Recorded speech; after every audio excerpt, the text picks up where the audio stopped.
បាទអរុនសួស្តីបងប្អូនទាំងគ្នារីករាយពេលព្រឹកថ្ងៃសៅរ៍បងប្អូនហ្នឹងហើយបងប្អូនមើលទៅ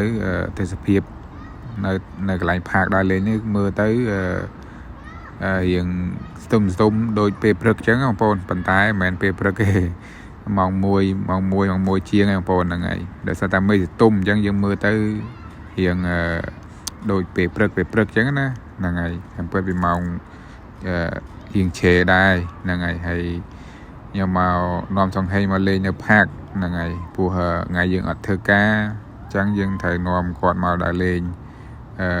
មួយអាទិត្យម្ដងអញ្ចឹងណាបងប្អូនហ្នឹងហើយព្រោះក្រៅពីសៅរ៍អាទិត្យគឺយើងអត់បាននាំគាត់ដើរលេងទេព្រោះជាប់ធ្វើការអញ្ចឹងមានពេលតែថ្ងៃសៅរ៍អាទិត្យហ្នឹងហើយគាត់នៅផ្ទះក៏គាត់អត់សុខដែរអញ្ចឹងណាអញ្ចឹងយើងត្រូវនាំគាត់មកលេងក្រៅខ្លះកុំឲ្យគាត់ធុញទ្រាន់នៅក្នុងផ្ទះអញ្ចឹងបងប្អូនហ្នឹងហើយឃើញផាកនេះមួយគឺស្អាតមែនតើបងប្អូនហ្នឹងហើយទិដ្ឋភាពហើយមានកន្លែងកូនក្មេងលេងច្រើនបងប្អូនហ្នឹងហើយមិនស្ទុំអញ្ចឹងអត់សូវមានមនុស្សមកច្រើនទេបងប្អូនព្រោះមិនអត់ទាន់បើកថ្ងៃអញ្ចឹងណាបើមិនបើកថ្ងៃវិញមានគេមកលេងច្រើនសប្បាយបងប្អូនហ្នឹងហើយប៉ុន្តែបើគេមកលេងច្រើនគឺយើងពិបាកកន្លែងចតឡានតិចអត់មានកន្លែងចតឡានទេបើយើងមកក្រោយគេអញ្ចឹងបងប្អូនហ្នឹងហើយអានេះគេមាន